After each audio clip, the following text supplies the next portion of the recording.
Marcos capítulo 10, versículo 26 ao 31.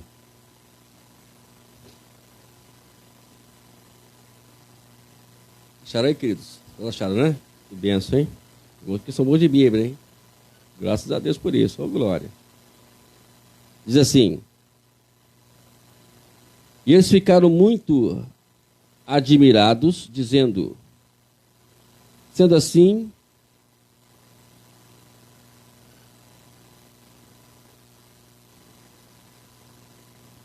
quem pode ser salvo? E Jesus, olhando para eles, disse: para os seres humanos é impossível, contudo, para Deus, não para Deus, porque para Deus tudo é possível. E Pedro começou a dizer-lhe: eis que nós deixamos tudo e seguimos o Senhor.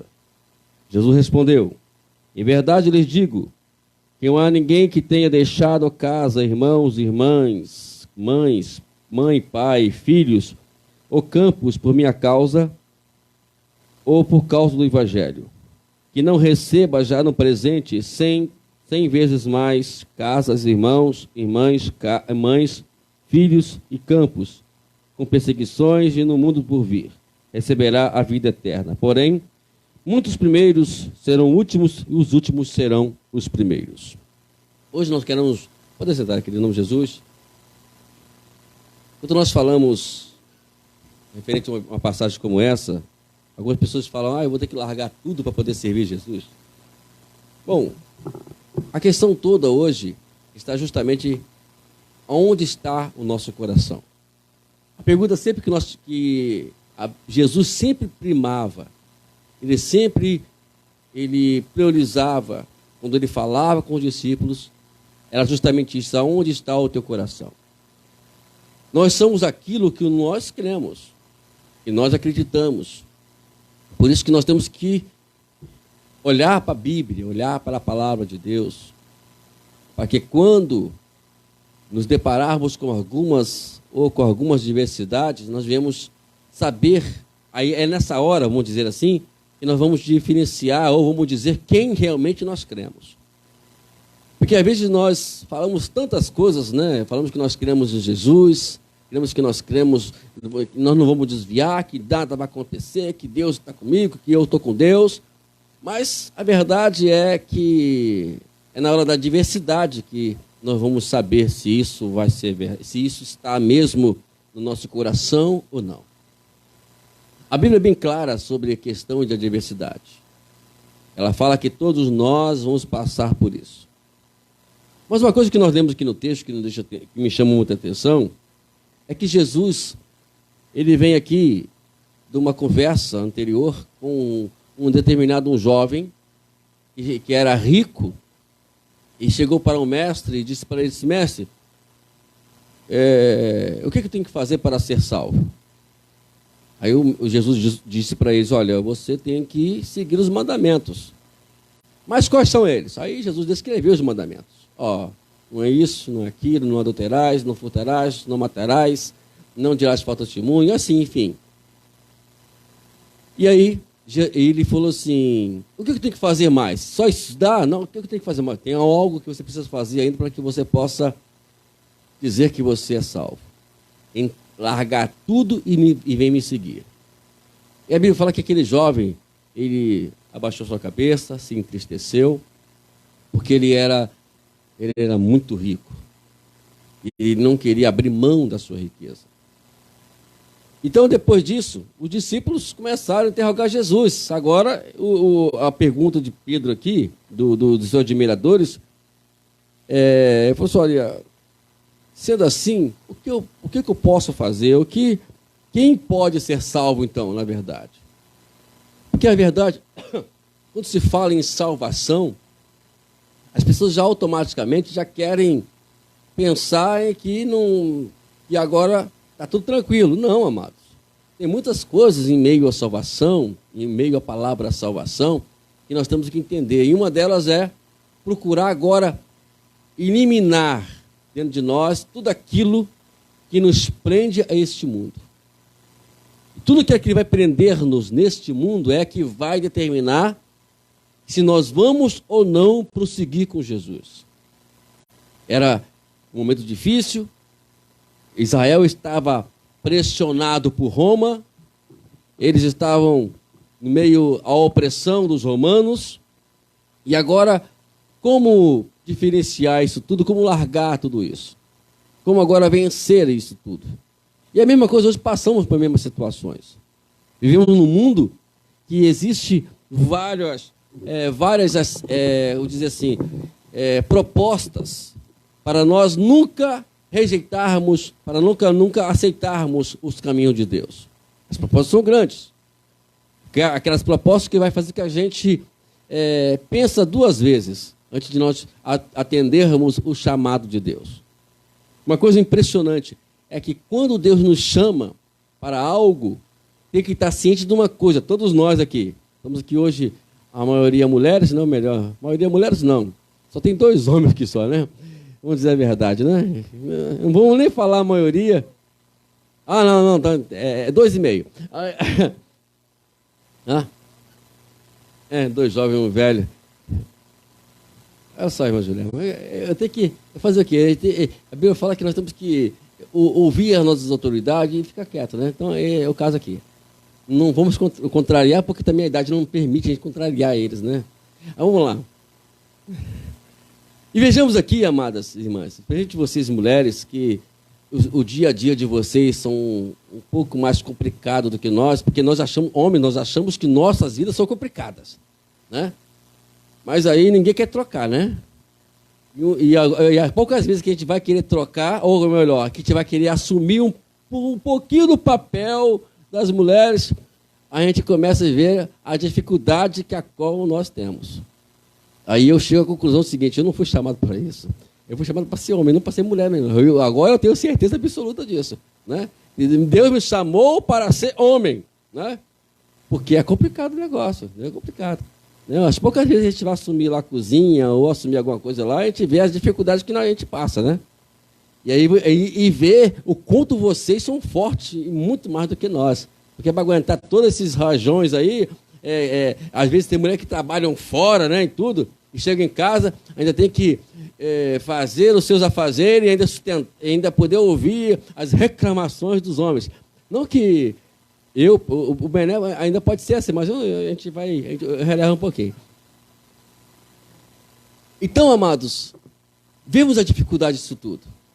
Mas uma coisa que nos chamou atenção é que aquele jovem, ele não entendeu a chamada de Deus na sua vida. Né? Que às vezes as pessoas acham que aquele jovem, que Deus poderia, mas que na verdade, que quando Jesus chega para aquele jovem e fala isso, Jesus mostrando para ele, não que ele estava falando para ele largar tudo as suas riquezas, mas mostrando para aquele jovem que o seu coração não estava ligado que aonde deveria estar ligado.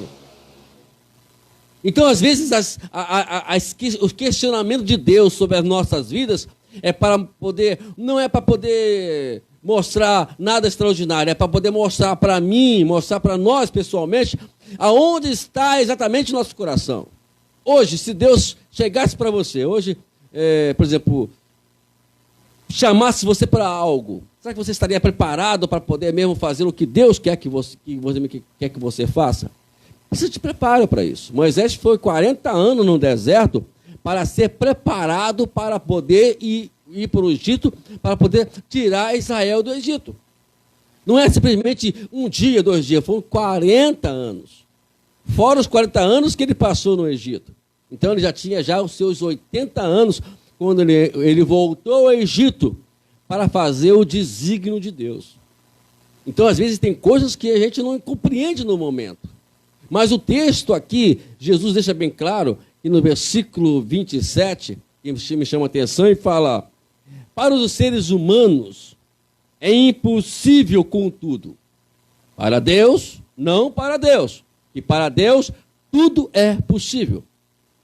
Para nós, ler essa passagem, todos nós achamos belíssimos, não é verdade?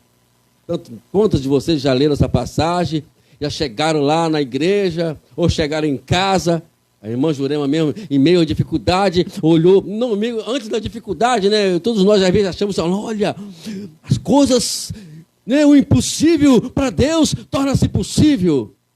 Né? Falamos isso com muita alegria. Mas é quando nós deparamos justamente com a dificuldade, para que esse versículo parece meio fora de conexão da gente. Porque você se depara com o impossível, mas você acha que esse impossível é realmente impossível, que não vai acontecer nada. E as coisas começam a andar, e às vezes as coisas começam até mesmo a piorar. E você começa a dizer assim, realmente essa palavra impossível não existe. Ou melhor, essa palavra possível não existe. É porque às vezes nós não prestamos muita atenção no que nós lemos, o que nós estamos vivendo. Diz a Bíblia, e ela é bem clara, o apóstolo Paulo fala que todas as coisas cooperam para o bem daqueles que amam a Deus e são chamados segundo o seu propósito. Tudo coopera para o nosso bem.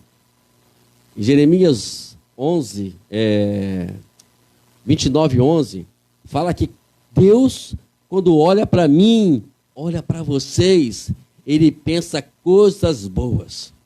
Ou melhor, Ele quer nos dar coisa boa, Ele quer ver a gente feliz.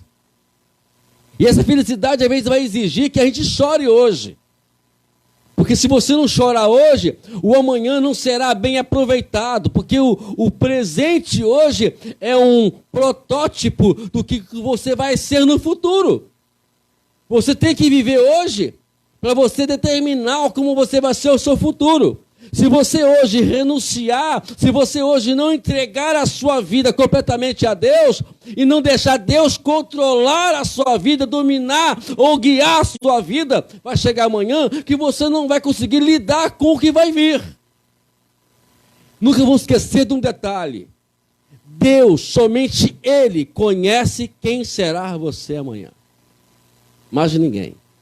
O diabo vai tentar de todas as maneiras neutralizar, obstruir, neutralizar, não deixar que você prossiga. Porque quando o diabo olha para mim, olha para você, ele vai ver que existe uma imagem de Deus, existe uma semelhança de Deus. E o que mais dói no diabo é justamente isso. O que mais dói nele é que ele não foi lembrado isso a ele, mas foi lembrado isso a nós. Ele falou, Deus, olha, vou fazer o homem conforme a nossa imagem e conforme a nossa semelhança. Né? E quando ele olha para você, ele vê Deus. É por isso que ele tem ódio de você, porque ele quer destruir você, porque ele quer matar você, porque ele sente ódio de você, porque ele vê a imagem de Deus. Que coisa mais dolorosa para um ser que já está condenado, saber que está olhando para a imagem de Deus. Por mais que nós vemos pessoas se entregando às obras satânicas, ao satanismo, etc. Por mais que eles façam ainda, o diabo vai continuar odiando eles. O diabo vai querer matar eles. Não tem aquela coisa que enquanto está me servindo, deixa ele quietinho. Enquanto ele está me servindo e levando outros e trazendo outros para mim, deixa ele quietinho. Mas num dia que ele largar, aí o bicho vai pegar. E quando as dificuldades as pessoas têm de servir a Deus, quando sai do mundo, do submundo, das misérias do mundo, das prostituições, das drogas, lá eles estavam servindo a Satanás. O diabo em si está deixando eles quietos. Mas quando saem de lá, o diabo já começa a tremer. Sabe que o diabo treme quando alguém sai? Porque ele sabe que quando ele saiu de lá, ele vai resgatar outros para o reino de Deus. Então, amados, precisamos entender em primeira mão o que nós temos que fazer para poder viver uma vida comum com Deus. Entregar tudo a Ele. O nosso controle a Ele. Não importa aonde Deus colocou você. Não importa aonde você está hoje. Não importa quem você é hoje. O que as pessoas falam de você hoje. O importante é que Deus o colocou na posição que você está hoje e prossiga nessa posição e busque a Ele de forma intensa. E você verá o quanto você glorificará o nome do Senhor. Lembra que o texto que nós lemos aqui no final do versículo 31? Os primeiros serão os últimos serão os primeiros. Só Deus sabe quem é o primeiro. E que só Deus sabe quem é o último. Então não temos que nos preocupar com isso. Aonde nós estamos, se estamos na dianteira, se estamos na retaguarda, se estamos em que lugar ou que posição estamos. O importante é que você está, se você está em primeiro lugar, né, almejando ou passando por cima de algumas pessoas querendo ser o primeiro, Deus vai colocar como último. Mas quando sempre colocarmos como os últimos, Deus nos colocará como o primeiro. Não tem lógica sobre isso. Não tem como explicar isso, só Deus sabe isso. Porque Deus, como diz o Salmo 103, versículo 14, Deus conhece a nossa estrutura. E lembra que nós somos pó. Nós lembramos disso. Ou melhor, precisamos lembrar disso. Que a Bíblia descreve a gente como algo extraordinário de Deus. Como a coroa da sua criação. E tudo que Ele vai fazer e trabalhar é para poder ter você inteiramente a Ele. Olha o que o apóstolo Paulo diz lá em Romanos, capítulo 12, versículo 1 e o versículo 2. Versículo 1 diz assim: portanto, os amados irmãos, contudo, viemos entregar nossos caminhos ao Senhor e nos consagrar a Ele como sacrifício vivo, santo e agradável a Ele, que é isso que é o culto racional. Mas para fazer isso, temos que também entender o versículo 2. Não vos conformeis com este mundo, não fique andando na ideia deste mundo, mas vamos renovar, transformar o nosso entendimento, para que venhamos perceber qual seja a boa, agradável e perfeita vontade de Deus. Tudo está de acordo com isso. Se você entender isso numa lógica,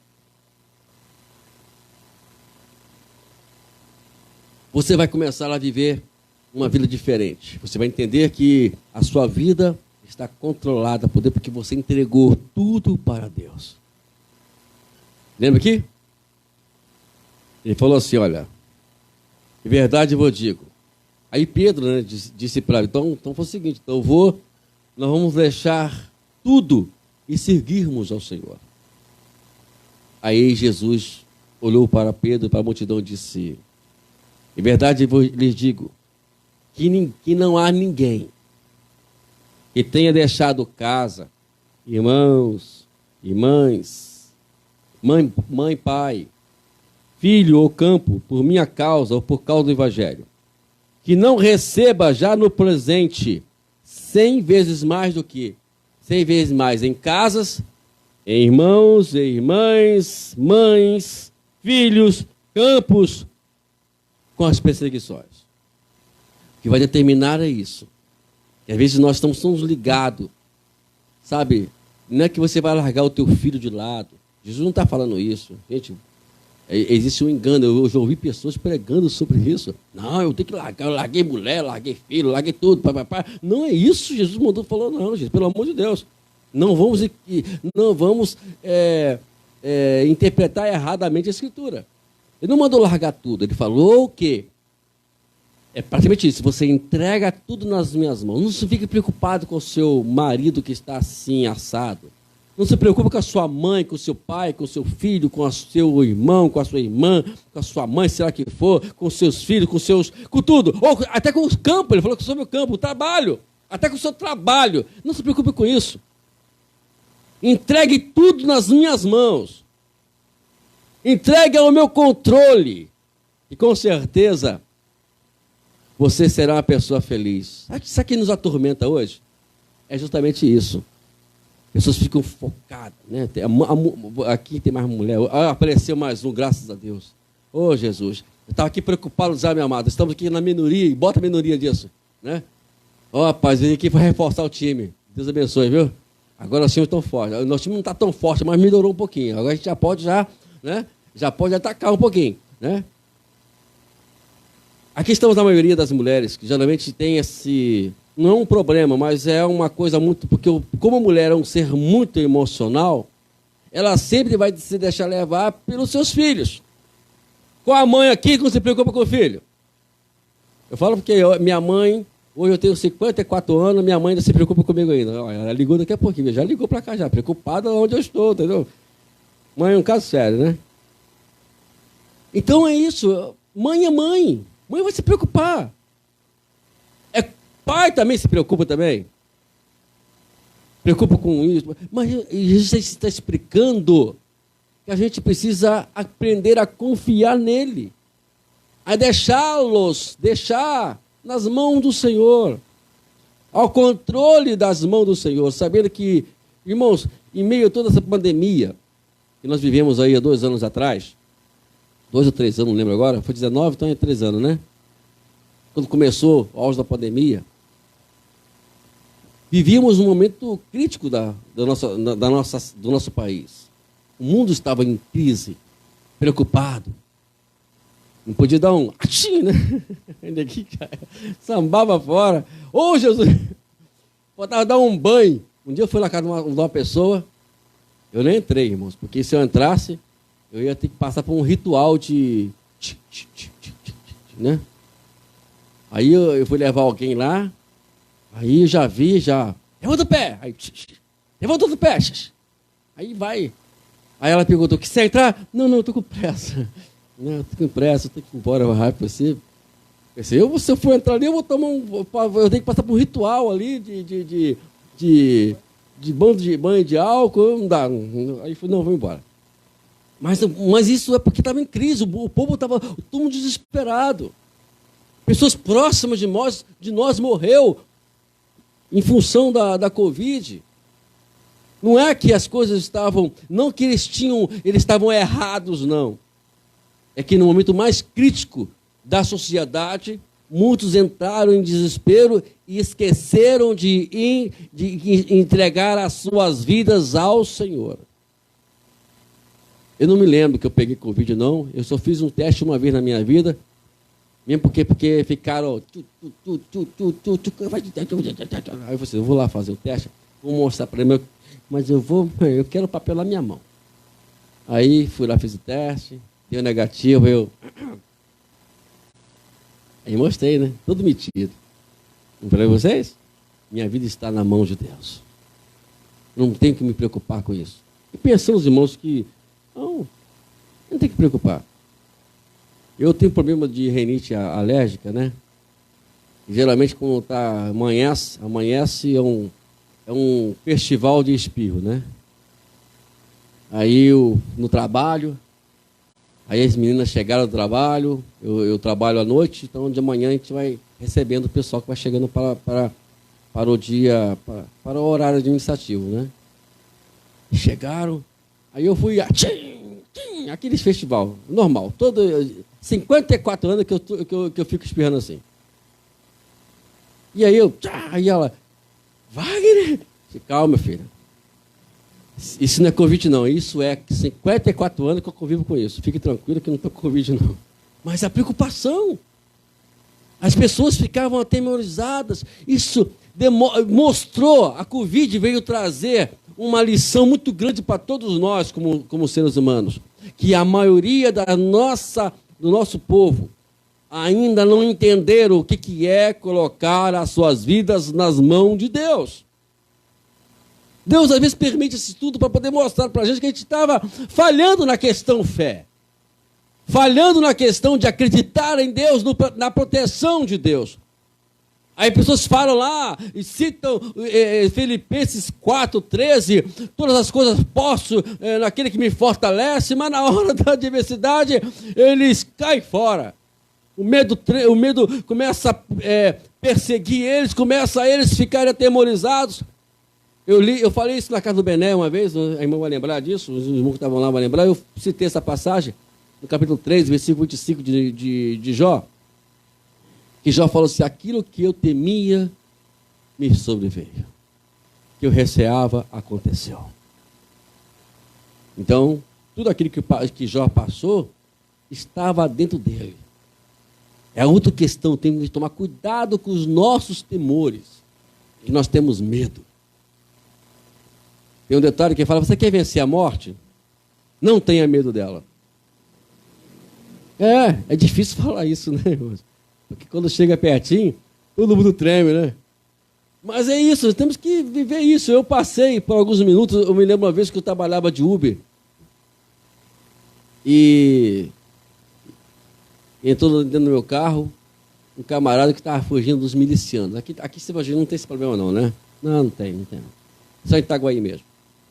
E aí, ele entrou dentro do meu carro e ele começou, disse, olha, eu não quero te roubar não, rapaz, mas é melhor você correr, sair fora, porque senão vai dar ruim para nós. Quer dizer, eu ia dançar junto com ele, né, irmãos? Irmãos, incrível que pareça, não entrou um temor da morte. A minha preocupação era somente a suspensão do carro. Né? Aí eu falei assim, rapaz, não dá para correr muito aqui não, cara, senão o carro vou arrebentar a suspensão do carro. Não, mas não pode não, rapaz, senão vai dar ruim para nós, E eu larguei ele lá, e depois de tudo ainda nem me pagou ainda, graças a Deus. Não deixou de pagar. Estão entendendo? Que Deus nos prova a cada dia. Precisamos aprender a lidar com adversidades. Aprender a dizer, para Deus tudo é possível quando nós nos encontramos com o impossível. Mas isso não é apenas dizer uma simples palavra, precisamos viver isso e Deus vai nos conduzir sempre a esse estado, a essa circunstância, para poder mostrar e vai nos testar até nós entendermos a lógica. A pergunta é, por que eu passo por provações? É justamente para isso, para entender que Deus é o Deus da possibilidade. Enquanto nós não entendermos esta ideia de Deus, as adversidades vão vir até entendermos isso.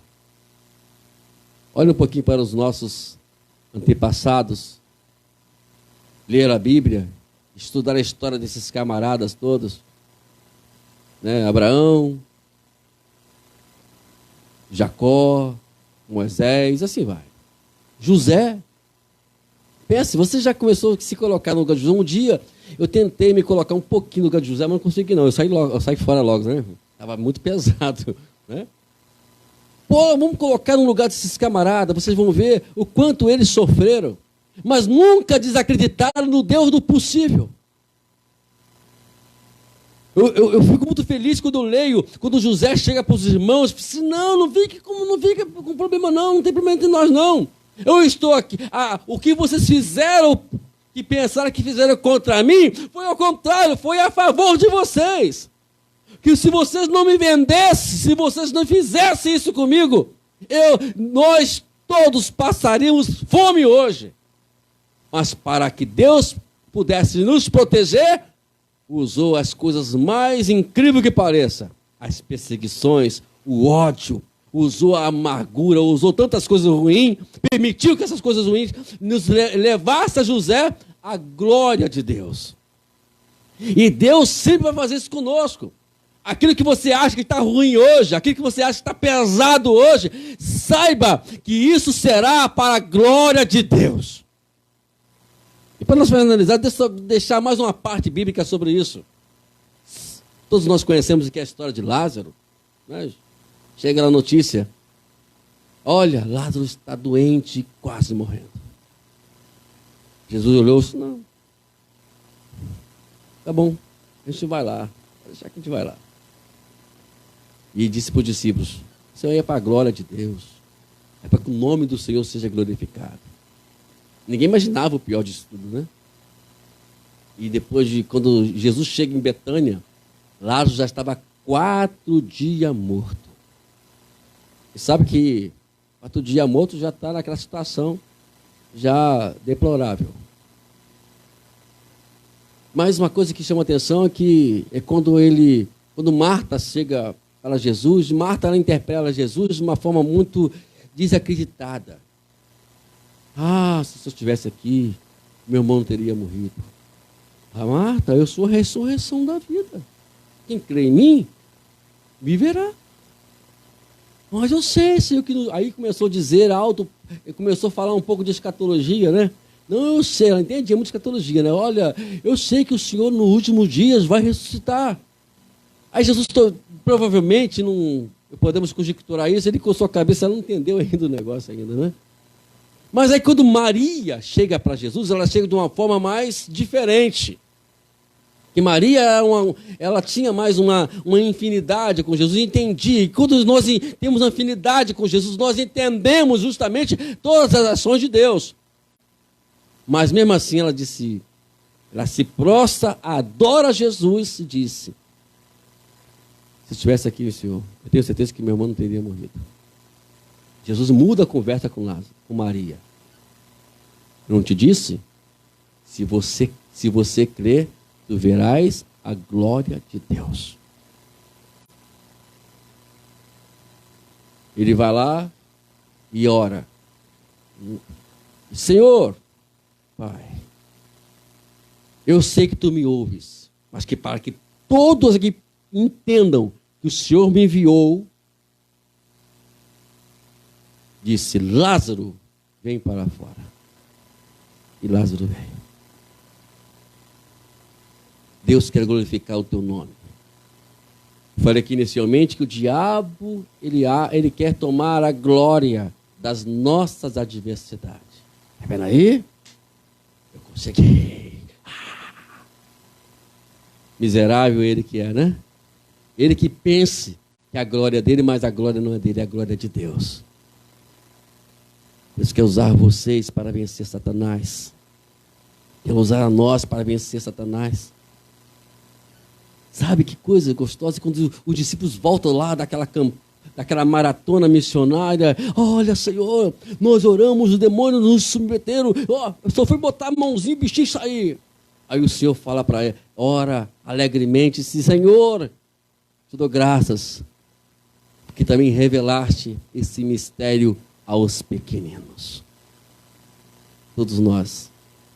É por isso que nós não devemos nunca nos abater ou deixar nos abater quando nos confrontarmos com adversidades, sabendo que elas vão nos levar à glorificação do nome de Deus. Paulo chama tudo isso, sabe como? Como leve e momentânea tribulação. Olha só que coisa. É uma palavra meio na prática do que nós queremos entender. Eu falo de não tem muita lógica, não. Leve, momentâneo. Que negócio leve? Não sei porque Paulo talvez não passou por tudo que eu estou passando. Mas se você for ler 2 Coríntios capítulo 11, você vai ver o que Paulo passou. Nem 10%, nem 1% nós passamos o que Paulo passou. Mas ele falou com propriedade. Leve e momentânea tribulações produz peso eterno de glória. Não atentamos por aquilo que vemos, mas por aquilo que não vemos. O que vemos é temporal, vai passar, mas a que não vemos, elas são eternas. Então Deus está nos chamando para nós entregarmos tudo para Ele. Entrega para o Senhor. Quem sabe aqui alguém entrou, eu creio que Deus tem falado com muitas pessoas aqui hoje referente a isso. Ah, pastor, tu não sabe a metade. Não precisa me contar nem o início. Mas eu quero só dizer para você que entregue ao Senhor. Entregue tudo ao Senhor. Seja deixado nas mãos dEle. Como diz lá o Salmo 37. Entrega tudo ao Senhor. Confia nele, o mais Ele fará. Deixa na mão dEle. Deixa Ele agir. Porque quando nós lemos lá, agindo Deus e quem impedirá, nós às vezes fugimos disso, mas é uma realidade. Deixa Ele agir. Porque Ele agindo, não tem nada que possa impedir. Amém?